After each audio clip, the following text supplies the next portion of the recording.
Programme ریاست میں خوش آمدید ناظرین. ہم جانتے ہیں کہ پاکستان کا اس وقت سب سے بڑا چیلنج معیشت کا ہے. ہم اس وقت آئی ایم ایف کے پروگرام میں ہیں, ایک اور پروگرام میں جانے کا ارادہ رکھتے ہیں. وزیر خزانہ ابھی حال ہی میں واشنگٹن سے اپنا دورہ کر کے واپس آئے ہیں اور ایک اچھی ان کی نیگوسیشن رہی آئی ایم ایف کے ایگزیکٹو بورڈ کے ساتھ, اور اس کے بعد نیکسٹ جو ہم نے پروگرام میں جانا ہے اس کے لیے انہوں نے راہ ہموار کی ہے. کوشچن از دس کہ ہمارا جو اس وقت یہ پروگرام ہے اور ہم جس رفتار سے ترقی کر رہے ہیں وہ یقیناً بہت کم ہے ہمارے پوٹینشیل سے.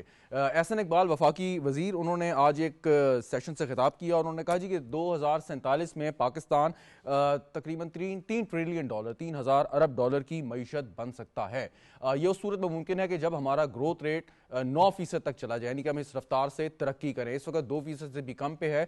یہ کیسے ممکن ہوگا؟ اور اس میں ہمارے جو دوست ممالک ہیں, خاص طور پہ جو نیبرہڈ میں ہیں, ایران کے صدر پاکستان میں موجود ہیں, ایک 3 روزہ ان کا دورہ ہے اور پاکستان اور ایران نے اس بات پر اتفاق کیا ہے کہ 10 ارب ڈالر تک ہم نے اپنی باہمی تجارت کے حجم کو لے کے جانا ہے.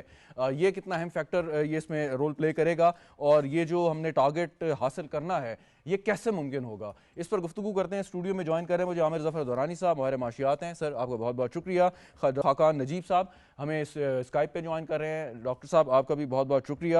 دورانی صاحب آپ کی اجازت سے اگر ڈاکٹر صاحب سے میں آغاز کرنا چاہوں. ڈاکٹر صاحب یہ فرمائیے کہ یہ بڑے ایمبیشس ٹارگٹ ہم سیٹ کرتے ہیں اور اس کے لیے ہم محنت بھی کرتے ہیں, اور لیکن ہم اس کو رہ جاتے ہیں, اس میں بہت سارے فیکٹر ہیں کہ شاید ہم وہ اپنا پوٹینشیل پورا استعمال نہیں کر پاتے یا بہت سارے ایکسٹرنل فیکٹر انوالو ہو جاتے ہیں. اب یہ آج جو گفتگو کی ہے وزیر خزانہ نے اور احسن اقبال صاحب نے, کیا سمجھتے ہیں آپ یہ اچیویبل ہے, اور اگر ہے تو سٹیپس کیا درکار ہیں؟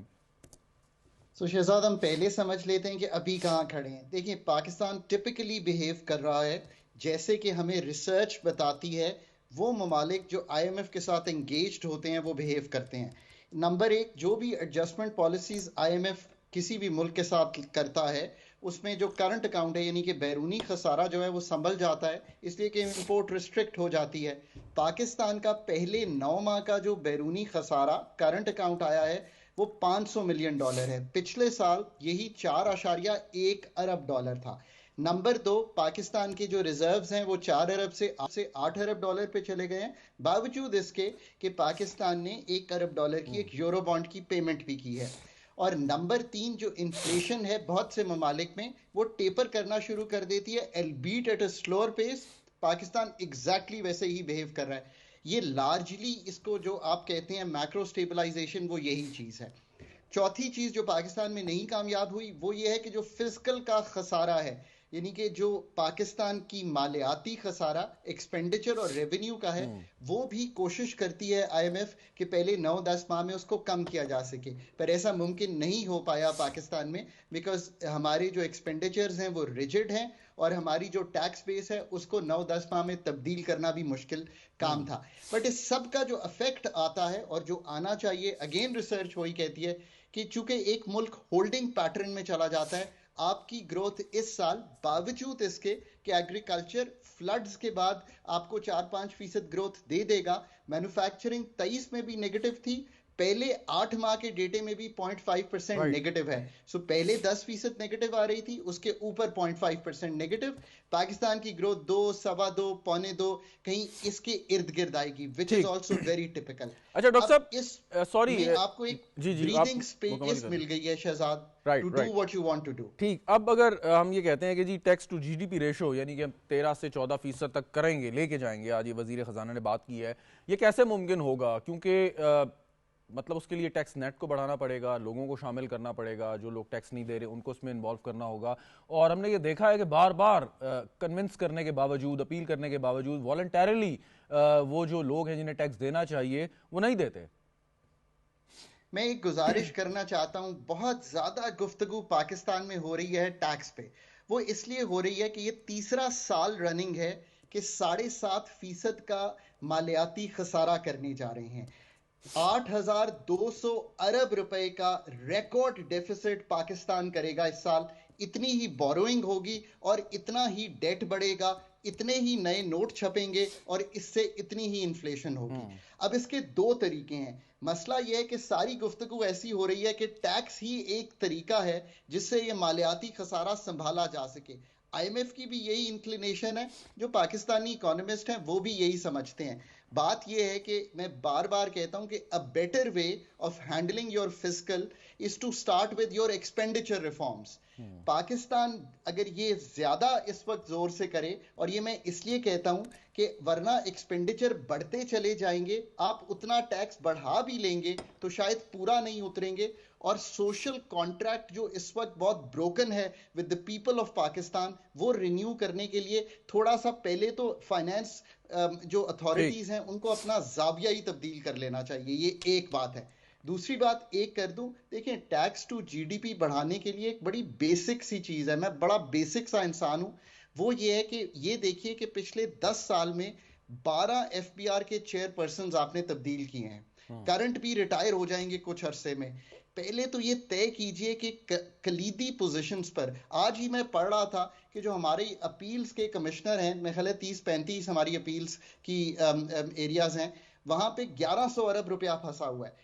You need to start appointing people at the right places. Policy اتنا بڑا ایشو نہیں ہے جتنا بڑا آج یہ بالکل آپ نے درست پوائنٹ آؤٹ کیا. وزیر خزانہ نے بھی یہ بات کی ہے کہ چاہے کیس چھوٹی نوعیت کا ہو، بڑا ہو، کمپنی کا ہو، ملک کا ہو، تو اس کو جلدی وہ ہونا چاہیے. ڈاکٹر صاحب میں ایک ریکویسٹ کروں گا، اگر آپ تھوڑی دیر ہمارے ساتھ ہی موجود رہیں، ذرا عامر صاحب کو انوالو کر لوں اسی بات پہ. پھر ایک سوال میرے ذہن میں اور ہے آپ کے لیے. عامر دونانی صاحب، یہ ٹیکس پہ اگر بات ہو رہی ہے، سو ایک تو ریفارمز ہیں، ٹیکس نیٹ کو آپ نے بڑھانا ہے، اس کی شرح کو مطلب جیسے بھی آپ کریں. دیکھتے ہیں یہ ہے کہ بوجھ انہی طبقات پہ پڑ جاتا ہے کہ جو آلریڈی ٹیکس دے رہے ہیں، اور یہ بڑا کنسرن بھی ہے لوگوں کا. تو وہ کون سے لوگ ہیں جو اس میں شامل ہوں گے اب اگر ہم اس کو 13 سے 14% تک لے جائیں؟ جی شکریہ. آئی تھنک میرے خیال میں آپ نے جو بات سنی ہے ابھی جو خاقان نے کی ہے وہ بالکل بجا کی ہے، اور میں پھر بھی اس بات پہ کہوں گا کہ ٹیکس کو میں تو ایک آؤٹ رائٹ ریگریسو ایلیمنٹ دیکھتا ہوں جب اس کو آپ فیڈرل یعنی وفاقی لیول پہ کرتے ہیں. میرے خیال میں جو ایک ایکویژن جو کہ جس طرح خاقان نے کہا ایکسپینڈیچر ریویو اور ریفارم پہ بات ہوتی نہیں ہے، اور ہم اس کو بڑھاتے جا رہے ہیں. اچھا، ایکسپینڈیچر میں بھی 2 قسم کے ایکسپینڈیچرز ہیں. کچھ تو ہم نے آپ کو اپنے اسٹریٹ جیکٹ کر لیا کیونکہ ہمارا جو ڈیولپمنٹ آؤٹ لے ہے اس کے اندر ہم لوگ نے تھرو فارورڈ، یعنی کہ وہ کام جو ابھی ختم کرنے بغیر نئے کام شروع کیے ہوئے وہ اتنے وسیع تر ہوتے جا رہے ہو گئے ہیں کہ انہی کو ختم کرنے میں آپ کو 18 سے 23 سال لگیں گے. تو ایک تو یہ اسٹریٹ جیکٹ آ گئی، یا تو اس کے اندر کچھ کٹوتی لائی جائے اور وہ کام بند کیے جائیں جن کا ابھی تک کوئی نتیجہ درآمد نہیں ہو، مطلب سامنے نظر نہیں آ رہا. دوسرا جو فکسڈ کاسٹ ہے آپ کی آپریشنل ریکرنٹ سائڈ کی وفاقی لیول کی، اس کو کم کریں. یہیں پہ ایک چیز جو میں ایڈ کروں گا خاقان کی اس کے اوپر، کہ ہم ایک لاپ سائڈڈ پیرامڈ ہے، یعنی کہ آپ ایک جو پیرامڈ جس کو ہم کہتے ہیں جس طرح وہ اہرام ہوتے ہیں مصر کے، تو وہ پیرامڈ ہم الٹا ہیں، یعنی کہ ہمیں وفاق کا وہ جو ہے وہ بہت بڑا ہے. تو دیر فور ہم ہر دفعہ جب کوئی سولوشن آتا ہے تو ہمارا جو معاشی وہ سولوشن ہوتا ہے وہی ہوتا ہے کہ اوپر اور انکم ٹیکس اور جی ایس ان کو آپ انکریز کرتے جائیں جو کہ سینٹرل گورنمنٹ لگا رہی ہے. ٹوٹل کلیکشن جو پروونسز کی ہے 6 سے 9 میکسیمم 10% تکا لگا لیں، جو بھی اس سے زیادہ نہیں ہے، یعنی اور نچلے لیول پہ تو بالکل ہی نہیں ہے. یعنی کہ جہاں پہ سب سے زیادہ ٹیکس کلیکشن ہونی چاہیے لوکل گورنمنٹ، وہ ہماری نہ تو سطح ایگزسٹ کرتی ہے، اور یہ جو ہم سوشل کانٹریکٹ جو جسے معاہدہ عمرانی کہتے ہیں سلیس اردو میں، وہ سوشل کانٹریکٹ ہم یہ سمجھ بیٹھے ہیں کہ یہ سوشل کانٹریکٹ ایک فیڈرل گورنمنٹ کا اور اس کی رعایا کا ہوتا ہے، جبکہ اصل میں یہ سوشل کانٹریکٹ کمیونٹی لیول پہ شروع ہوتا ہے، جو کہ چائنا نے بھی شو کیا ہے اور ہر اچھے ترقیاتی ملک نے شو کیا ہے. ابھی بھی جو سوشل کانٹریکٹ کاؤنٹی کا امریکہ میں اپنے کاؤنٹی کے ریزیڈنٹس کے ساتھ ہے، وہ اس نوعیت کا نہیں ہے جو کہ وفاق کا ان کے ساتھ ہے. ایک لیمن سا کوسچن آپ سے کروں گا پھر خاقان صاحب کے پاس، کہ آپ نے کرنٹ اکاؤنٹ ڈیفیسٹ کو کہ جو ڈیفیسٹ اس کو کافی ریڈیوس کیا، جیسے بھی یہ بات بھی کر رہے تھے، چاہے مطلب پروگرام کے تحت کیا ادروائز کیا. اگر آپ کرنا چاہیں تو کر سکتے ہیں، اگرچہ فسکل ڈیفیسٹ کو کم کرنا آسان نہیں ہے جو آپ نے بات کی ہے وہ سٹیپس اٹھائے بغیر، لیکن ایک آپ نے ریزیلینس شو کی نا کم از کم. نہیں جی دیکھیے، میں تو بہت سخت اس کے خلاف ہوں کہ ہم 1960 میں اور یہ جو ہماری ڈیلیشن پالیسیز اور یہ سارا کچھ آیا تھا، یہ وہ زمانہ رہ ہی نہیں گیا. ایک طرف ہم گلوبل ویلیو چین کی بات کرتے ہیں، دوسری طرف ہم کہتے ہیں کہ جی ہم یہ ڈیفیسٹ اپنا کرنٹ اکاؤنٹ کا جو ہے اس کو کم کرتے جا رہے ہیں. میرا ذاتی خیال یہ ہے کہ یہ جب تک آپ کریں گے تب تک آپ ہم گروتھ یعنی ایکسپورٹ جو آپ کی بڑھانی ہے آپ نے، اور جو آپ نے صحیح گرو کرنا ہے انڈسٹریلائزیشن کرنی ہے، اس میں آپ سکسیڈ نہیں ہو سکتے. رائٹ. خاقان نجیب صاحب، آج ایک اور بات ہوئی، انہوں نے احسن اقبال صاحب کہتے ہیں کہ اگر 7 سے 8 سال میں اگر ہم اپنا برآمدات یعنی ایکسپورٹ ہماری ہم $100 ارب تک اگر ہم لے گئے تو ہم ٹیک آف کر جائیں گے. تو یہ 100 ارب ڈالر کا ایک ٹارگٹ ہے، 7 سے 8 سال ہیں، کون سے ایریاز آپ سمجھتے ہیں کہ جن کو فوکس کرنا ہے؟ آئی ٹی ایک ذہن میں آتا ہے جو اچھا پرفارم کر رہا ہے گزشتہ چند سالوں سے. ہمیں پورے ملک میں پہلے تو یہ سوچنا ہے کہ کچھ چیزیں جو ہیں گروتھ کے لیے وہ ہم نے سمجھ لی ہیں. ایک براڈ جو فریم ورک ہے وہ دنیا نے طے کر لیا ہے. Growth will be private sector lead, تو پہلے پھر حکومت کا فٹ پرنٹ کم کرنا پڑے گا. گروتھ ہیپنز جہاں پہ کاسٹ آف ڈوئنگ بزنس جو ہے وہ کمپیٹیٹو ہوتی ہے، تو پھر انرجی سیکٹر کو پورا آپ کو تشکیل نو کرنی پڑے گی. نمبر 3 گروتھ وہاں ہوتی ہے جہاں آسانی ہوتی ہے اور لوگ یہ فیل کرتے ہیں بزنس کھول بھی سکتا ہوں، چلا بھی سکتا ہوں، اور اگر نقصان ہو جائے تو اس کو کلوز کر کے بھی میں گھر بھی جا سکتا ہوں. سو اس کا آپ کو پورا ایک ڈی ریگولیٹڈ اور ری ریگولیٹڈ پاکستان بنانا پڑے گا. نمبر 4 فائنینشیل انٹرمیڈیشن پاکستان میں بہت کمزور ہے. 52 لاکھ یا جتنے بھی آپ ایس ایم ایز کہہ لیں، بہت بڑا نمبر ہے چھوٹے کاروباروں کا. ان میں سے 1,57,000 کے پاس فارمل فنانس ہے. تو آپ کو پوچھنا پڑے گا State Bank as a regulator سے اور بینکوں سے، اور وہ کرنے کے لیے پھر آپ کو بینکوں کا جو 70% کریڈٹ ہے وہ فزیکل اگین اس کو درست کریں گے. اگر یہ آپ 4-5 کام کر کے ایمبیانس پہلے سیٹ کر دیں، جی اور پھر آپ کو یہ درست ہے عامر کی بات، ہولڈنگ پیٹرن سے ملک کو نکال کر جیسے ہی آپ امپورٹس کو ایز آف کریں گے، بیکاز پاکستان کی ایکسپورٹس بیسڈ ہے اس چیز پہ، تو یہ تو ہو گیا مینوفیکچرنگ کو ٹھیک کرنا. دوسری ایکسپورٹ میں ہمیشہ کہتا ہوں، میں نے ایک آرٹیکل لکھا ڈان میں 15 دسمبر 2022 کو، میں آج بھی سٹینڈ بائی کرتا ہوں اس سے. وہ یہ ہے کہ agriculture is the only low hanging fruit in Pakistan, اس لیے کہ جو ہماری ییلڈز پور ہیں compare to the rest of the world, right. اگر ہم ان کو سیکنڈ گرین ریولوشن سے بہتر کریں، فوڈ سیکیورٹی اپنی بھی، مال نرشڈ 50% بچہ اور 40% سٹنٹڈ کو بھی نہ نکال پائیں گے صرف، بلکہ مڈل ایسٹ کی فوڈ سیکیورٹی میں بھی مدد کر پائیں گے، اور 10 ارب 11 ارب کی جو امپورٹ ہے اس کو سنبھال لیں گے، اور جو 5 ارب کی ایکسپورٹ ہے اس کو بڑھا کے 15 پہ لے جائیں گے. سو آئی تھنک یہ ہے پاکستان کا ٹھیک. Future. For doing all this, Shahzad last ji comment, جی Pakistan is in a competence crisis. یہ میرا مشاہدہ ہے، میں نے اوور اے ڈیکیڈ گورنمنٹ کے ساتھ بھی کام کیا ہے.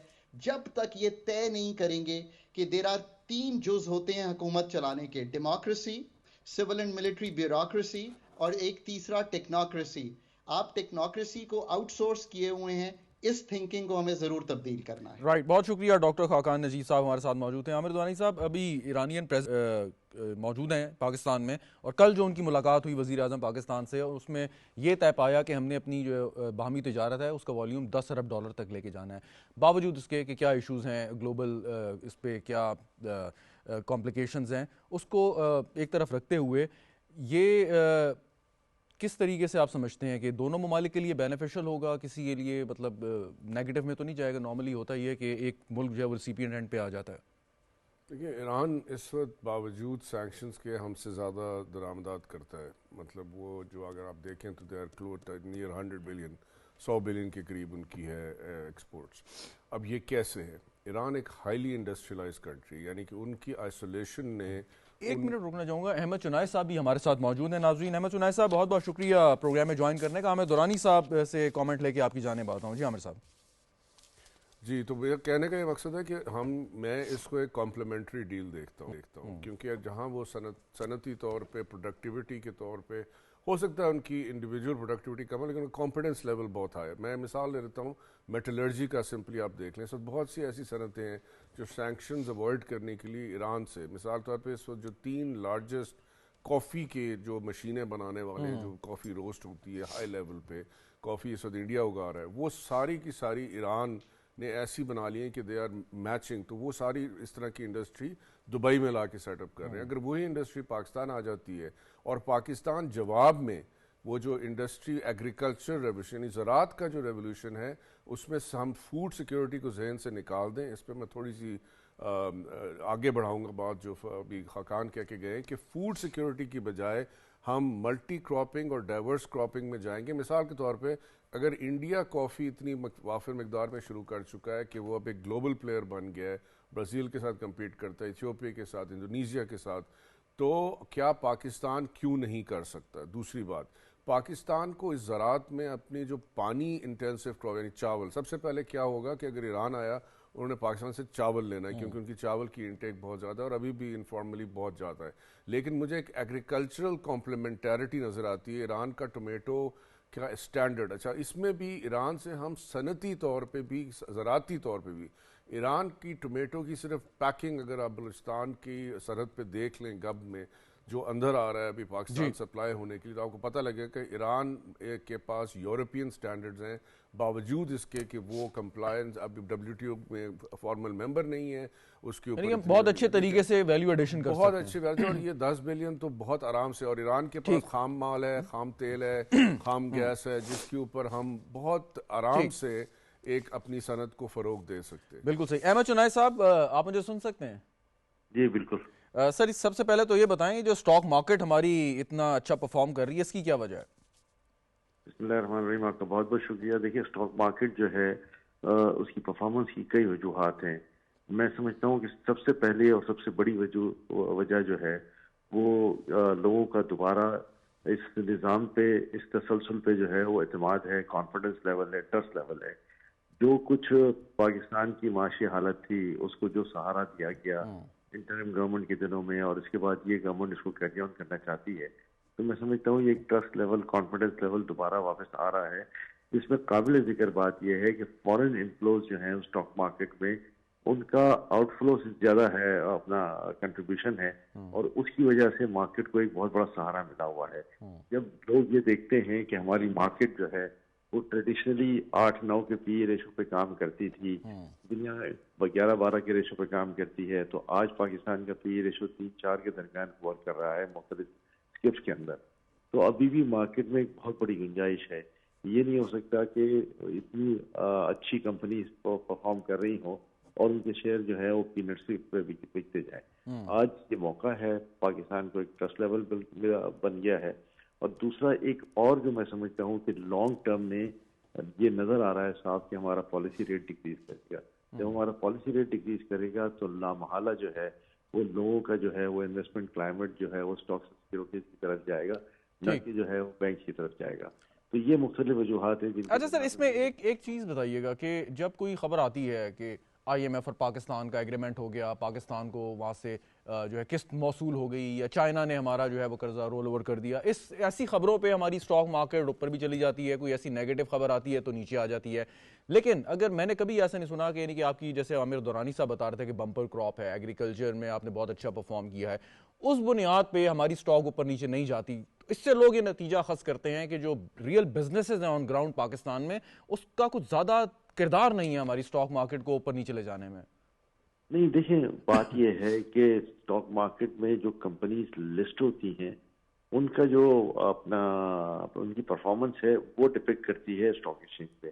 اس کمپنی کے بارے میں یہ خبر آ جائے کہ آج اس پہ ٹیکس زیادہ لگ گیا تو مارکیٹ نیچے چلی جاتی ہے. اس کمپنی پہ یہ خبر آ جائے کہ آج اس کو اس ٹیکس میں رعایت ملے گی تو وہ جو ہے وہ اپنا اسٹاک مارکیٹ اوپر چلی جاتی ہے. کراپس اپنی جگہ پر, لیکن ظاہر را مٹیریل کی اویلیبلٹی کی بات ہے کہ اویلیبلٹی جو ہے اگر زیادہ ہوگی تو کمپنی کو جو ہے وہ فائدہ ہوگا, کم ریٹ میں مال ملے گا اور کمپنی کا اسٹاک جو ہے وہ اوپر جائے گا. لیکن اگر یہ خبر آ گئی کہ جی کراپ فیلئر ہو گئی اور اس کمپنی کے پاس اب را مٹیریل کی گنجائش خریدنے کی موجود نہیں ہے پاکستان سے, اور اس کو مہنگا امپورٹ کرنا پڑے گا, تو لامحالہ جو ہے اس کی اسٹاک پرائس پہ ضرور فرق پڑے گا. میکینزم جو ہے وہ لسٹڈ کمپنی کے نام پہ ہوتا ہے, نہ کہ کمپنی ملک کی جو ہے وہ ایگریکلچر پروڈکٹ کے اوپر. چلیں ہمارے ساتھ ہی رہیے گا. عامر دورانی صاحب, اب اگر ہمارا ٹارگٹ ہے کہ ہم نے اپنے گروتھ ریٹ کو 7% یا اس سے زیادہ لے کے جانا ہے, ہم نے 2047 تک ایک ٹارگٹ اچیو کرنا ہے, اس کے لیے اب یہ جیسے بات کر رہے تھے چنائے صاحب کہ آپ کا پالیسی ریٹ بھی نیچے آئے گا. پالیسی ریٹ نیچے آئے گا تو آپ کی اکانومی تیز چلے گی, اس کے لیے آپ کو بہت سارے لوازمات درکار ہوں گے جس میں آپ کا امپورٹ بل بھی خاصا بڑھ سکتا ہے. سو اس کو آپ کیسے بیلنس کریں گے کہ آپ کا امپورٹ بل بھی کوئی اتنا زیادہ آؤٹ آف کنٹرول نہ ہو اور آپ کی اکانومی بھی جو ہے وہ دوبارہ سے چل پائے؟ دیکھیے, میں پہلے یہ کہہ چکا ہوں اور میں ابھی بھی اسی بات کو دہراؤں گا, اٹس اے پٹی کے خاکان نہیں ہے کہ ہماری جو اسٹاک مارکیٹ ہے اور جو ہمارا پالیسی ریٹ کا اتار چڑھاؤ ہے اس کا ٹوٹل اثر اکانومی پہ ہماری معیشت پہ اس طرح نہیں ہوتا جس طرح ایک ڈیولپڈ اکانومی کا ہوتا ہے. پہلی بات, اسٹاک مارکیٹ میں لیس دین 10% وہ کمپنیاں ہیں جو کسی طرح دور دور سے ایکسپورٹ سے کنیکٹڈ ہیں. دوسری بات یہ ہے کہ آپ کی جو کور کموڈٹی ایکسچینج ہونی چاہیے جس میں آٹے, دال, یہ منڈی کی چیزیں یہ ہونی چاہیے, وہ بھی ایک ابھی سلیور ہے, مطلب بہت پتلی اور تھن مارکیٹ ہے, اس کے اندر ہولڈنگ زیادہ ہے اور اس کو کنٹرول نہیں. یعنی میرا مقصد یہ ہے کہ اگر آپ پالیسی ریٹ نیچے لاتے ہیں تو میں فلو آف منی دیکھنا چاہتا ہوں. فلو آف منی کے 3-4 ہوتے ہیں, لیکن اس میں جو پرائمری فلو آف منی کا وسیلہ ہے وہ سٹاک مارکیٹ اور بانڈ مارکیٹس ہیں. ٹھیک ہے, کہ ادھر وہ لوگ رجسٹر ہوں جہاں وہ کیپٹل ریز کرتے ہیں, مثلا فار ایگزامپل کہ ایگریکلچر کی پروسیسنگ کی گروتھ کی یہ ساری کمپنیز ہوں ویلیو چین میں جو لسٹڈ نظر آئیں, جو کہ both inward and out word ہوں. انورڈ آؤٹ ورڈ کا مطلب ہے کہ درآمدی اس طور پہ بھی, اور باقی یہ ہے کہ اپنے اور ایکسپورٹ بھی اور اپنا انٹرنل کنزمپشن کے لیے بھی. تو جب تک یہ پیسہ کلٹیویٹ نہیں ہوگا, اور یہ پیسہ دوسرا ہوتا ہے بینکوں سے بورو کیا جاتا ہے. اگر آپ بینک بوروئنگ دیکھ لیں, میں نقل و حمل کی مطلب ترسیل کی جو آپ کی انڈسٹری ہے اس کو آپ ایک ایگزامپل کے طور پہ دیکھ لیجئے. ٹرک کون خریدتا ہے, کتنے بینکس ٹرک فائنانس کرتے ہیں؟ بہت کم. ٹھیک ہے, مطلب اگر آپ کا جو ٹوٹل لیٹس سے اس وقت 1 ملین میں سے لیٹس سے کچھ 3.5 لاکھ آن روڈ ٹرک ہے یا 5 لاکھ آن روڈ ٹرک ہے جو صحیح کام کر رہا ہے, تو اس کی اگر آپ فائنانسنگ دیکھیں گے تو آپ کو بمشکل 5% بھی ایسی نہیں. اس میں نمبر 2 آپ کو کوئی ایسی کمپنی نظر نہیں آئے گی جو اسٹاک مارکیٹ پہ کھڑی ہوئی ہے جو یہ ریز کرتی ہے پیسے. اچھا, جب اس طرح کمنگ ٹو مائی کوسچن سر. جی بالکل, تو وہ باٹم لائن یہ ہے کہ دیکھیے آپ کا پالیسی ریٹ اور اس کا مجھے پالیسی ریٹ کم بھی کریں گے تو اس کا آپ ایک ظاہری طور پہ جو ہوتا ہے نا, اوپری طور پہ سطحی طور پہ آپ کو یہ نظر آئے گا کہ شاید انفلیشن جو ہے وہ آپ تھوڑی سی اس میں چینجز دیکھیں گے. لیکن اوور آل مجھے اس وقت پالیسی ریٹ آپ بالکل نیچے کریے, کیونکہ کرنا چاہیے. ساری دنیا ڈیفلیٹ ہو رہی ہے, امریکہ آ کے 3 سے 6% کے اوپر نیچے ہو رہا ہے, برٹن بھی تقریباً ادھر پہنچ رہا ہے, یورپ بھی وہیں پہنچ گیا. اور سب سے بڑی بات ہے اس وقت ہمارا سب سے بڑا جو امپورٹنگ یعنی جہاں سے ہم سارا سامان خرید رہے ہیں وہ ایک ڈیفلیشنری اکانومی ہے. ڈیفلیشنری اکانومی ہے وہ پچھلے 5 سال سے چین میں بدستور ڈیفلیشن ہے. یعنی ان کو اب کہیں جا کے ان کی تھوڑی سی گروتھ پک اپ شروع کی ہے. تو بھائی کیوں اگر وہاں ڈیفلیشن چل رہی ہے, کیوں ہمارے, اور ہم ان سے یوان میں بھی ٹریڈنگ کر رہے ہیں, تو اس کے باوجود اگر ہم ریٹ کم, دیکھیں ریٹ جو پالیسی ریٹ ہے اس کا امپیکٹ وہیں ہوگا نا جب آگے اس پالیسی ریٹ کا ایک تو امپیکٹ ہوتا ہے آپ کی ٹوٹل فسکل ڈیفیسٹ کے اوپر. ٹھیک ہے, کہ ہمارے قرضے کی ٹوٹل شرح کیا ہوگی, ٹھیک ہے, کہ ٹوٹل اس کی والیوم کیا ہوگا. لیکن اگر آپ نے اس کو دیکھنا ہے جو اس کا سیکنڈری امپیکٹ ہے کہ مارکیٹس میں وہ پیسہ استعمال کیسے ہو رہا ہے, کہ آپ بورو کر رہے ہیں, بینکس تو بورو ہی نہیں کر, لینڈ ہی نہیں کر رہے. ٹھیک. ایک آخری سوال احمد چنائے صاحب, اب ہمارا جو حکومتی اخراجات ہیں, ہمارا جو خرچہ ہے وہ اس سے کہیں زیادہ ہے کہ جو ہم ریونیو حاصل کرتے ہیں, جو ہم کماتے ہیں.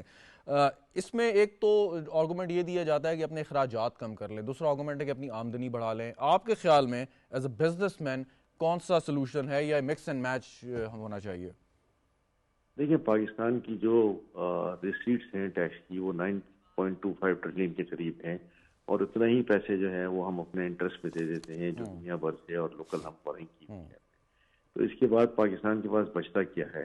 جو ہم اتنی متواتر بورنگ کر رہے ہیں, چاہے وہ بینکوں سے کر رہے ہیں چاہے انٹرنیشنل سے کر رہے ہیں, وہ سارے جو ہے وہ نہ صرف جو ہماری ڈیفیسٹ فائنینسنگ ہے اس کو پورا کرنے کے لیے ہے, بلکہ ساتھ ساتھ ہماری انٹرسٹ کی ری پیمنٹ اور اس کے بعد گورنمنٹ کا نظام چلانے کے لیے یہ پیسے موجود ہوتے ہیں.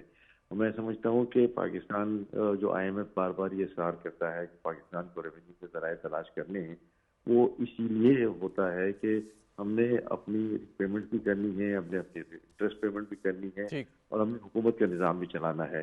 تو حکومت کا نظام بغیر ٹیکسز کے, بغیر ترسیلات کے ہم نہیں چلا سکتے. یہاں لوگوں کو اس بات پہ ریلائز کرنا ہوگا کہ ہمیں اپنا ڈیو ٹیکس جو ہے وہ گورنمنٹ کو دینا ہوگا تاکہ ہم گورنمنٹ کے معاملات کو چلتا ہوا دیکھ سکیں. بہت شکریہ احمد چنائے صاحب ہمارے ساتھ موجود تھے. عامر دورانی صاحب آپ کا بھی بہت بہت شکریہ. ناظرین ایک وقفہ لیتے ہیں, وقفے کے بعد جب واپس آئیں گے تو کچھ بات کریں گے ایرانی صدر ڈاکٹر ابراہیم رئیسی کے پاکستان کے دورے کی. ہمارے ساتھ رہیے گا.